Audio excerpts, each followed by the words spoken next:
Salut à tous, aujourd'hui je vous présente un nouveau concept de vidéo. Je vais vous partager des objets tech super cool en rapport avec les métiers artistiques, du graphisme, de la photo et de la vidéo et de la 3D. Donc ça aura toujours un petit rapport avec ma chaîne, ne vous inquiétez pas, je vais juste pas présenter par exemple les nouveaux iPhones ou plein de choses comme ça, ça ne m'intéresse pas. Moi je vais me concentrer sur le artistique, que ça soit sur la puissance des cartes graphiques, etc. Donc j'espère qu'avec ce concept, je vais pouvoir développer la chaîne d'une autre manière et j'espère que vous allez kiffer ça. Donc c'est parti, commençons ce nouveau concept.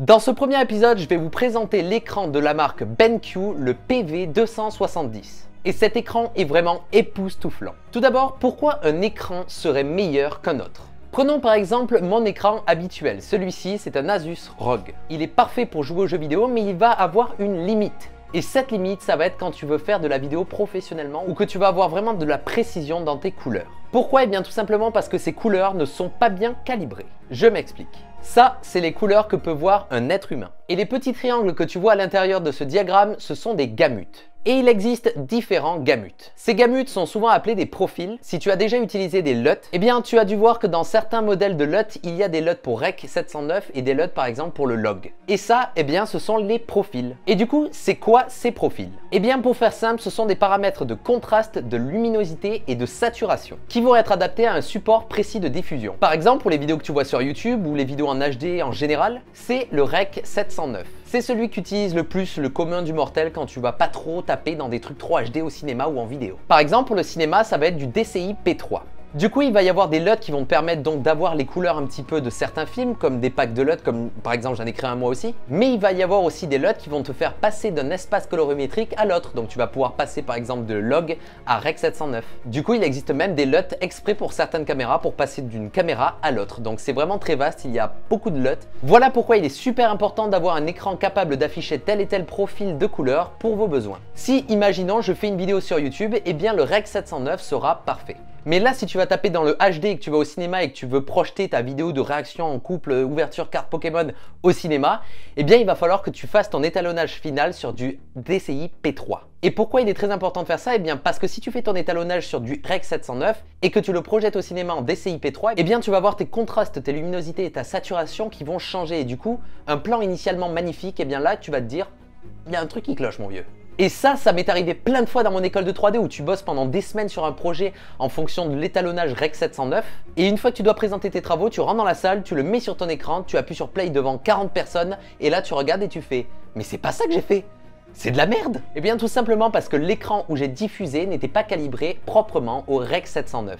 Et c'est là que rentre en jeu le BenQ PV270. Du coup, dans cet écran, il y a préenregistré déjà tous les profils de couleurs. Ça va du Rec 709 au DCI P3 ou au profil Adobe. Vraiment, c'est très large. Et il affiche presque 100% des couleurs sur tous ces profils-là. Car oui, il y a plein d'écrans qui sont vendus en mode oui, on a plein de gamutes, c'est trop ouf. Mais une fois que tu regardes le pourcentage de couleurs qu'il capte dans ces gamutes, eh bien tu vois que c'est pas fifou. Et du coup, le BenQ est presque à 100% sur toutes ces valeurs, donc ça c'est vraiment énorme, surtout pour le rapport qualité-prix. Donc maintenant, parlons un petit peu de mon workflow. Comment je travaille avec cet écran ? Sachant que moi, j'ai jamais bossé avec un écran d'une telle envergure, d'une telle finesse dans les couleurs, j'ai toujours utilisé mon Asus ROG qui me convenait parfaitement. Mais une fois que j'ai utilisé cet écran, je me suis dit, ah d'accord, c'est ça des couleurs. Maintenant moi je bosse mon montage et mes effets spéciaux sur ce Asus. Pourquoi ? Eh bien tout simplement parce qu'il est très large et du coup ma timeline est très large aussi. Et une fois que j'ai terminé tout ça et que je veux vraiment sortir mon fichier vidéo avec les couleurs exactes, je prends ma fenêtre et je la bascule à droite pour avoir vraiment la vraie couleur et pouvoir travailler mon étalonnage final et pouvoir me dire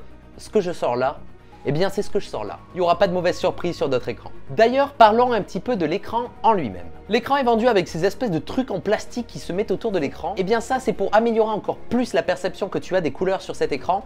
Ça va nous permettre, en fait, c'est littéralement un anti-reflet qu'il y a comme sur les objectifs. Et ça va te permettre en gros d'encadrer ta vision comme ça et de vraiment, déjà que tu es à fond sur ton projet, là tu es littéralement encadré et tu vois le truc? Donc ça c'est vraiment très cool, ça permet encore une fois d'isoler des petits parasites dans la lumière qu'il y a à droite à gauche. Un truc que je trouve vraiment très stylé, c'est qu'ils ont mis 2 ports USB et un lecteur de carte SD directement dans l'écran, donc ça c'est complètement fou. Mon PC il fait n'importe quoi, écoute ce bruit.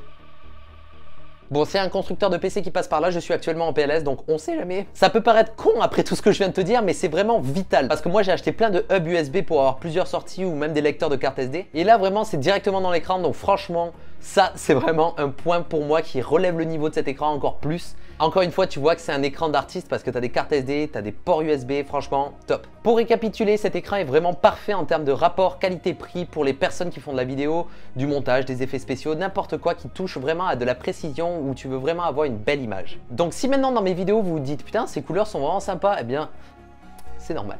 J'espère que cette petite vidéo vous aura plu et que ce nouveau concept vous plaît. Moi, je prends vachement de plaisir à me développer et faire de nouvelles choses. Donc, si toi, tu aimes vraiment que je m'enferme que dans une seule chose, que des analyses et tout, tu vas être déçu avec ma chaîne parce que je suis le genre de personne à aimer explorer plein de choses. Donc là, tu vois, j'essaye de faire un nouveau concept où je vous parle des objets tech. Donc, j'espère que ça t'a plu, que ma manière de présenter ça vous a plu. Si vous en voulez d'autres, eh bien, ça va arriver, vous inquiétez pas. Je remercie BenQ de m'avoir envoyé cet écran. Avant ça, je m'étais pas trop penché sur l'importance d'un écran et c'est très débile. Mais maintenant que j'ai pu tester vraiment cet écran, je me dis que c'est vraiment très important. Alors que tu achètes cet écran ou pas, penche-toi là-dessus car tu vas voir que ton rendu final sur une image va vraiment changer. N'oubliez pas, vous pouvez me soutenir en achetant mon pack de LUT, le lien est dans la description. Vous pouvez aussi me soutenir gratuitement en allant sur Utip. Et si vous voulez, suivez-moi sur mon Instagram, je poste encore plein de choses, c'est atom_visual, vous connaissez la chanson à force. On se retrouve très prochainement pour une nouvelle vidéo, c'était Atom, ciao.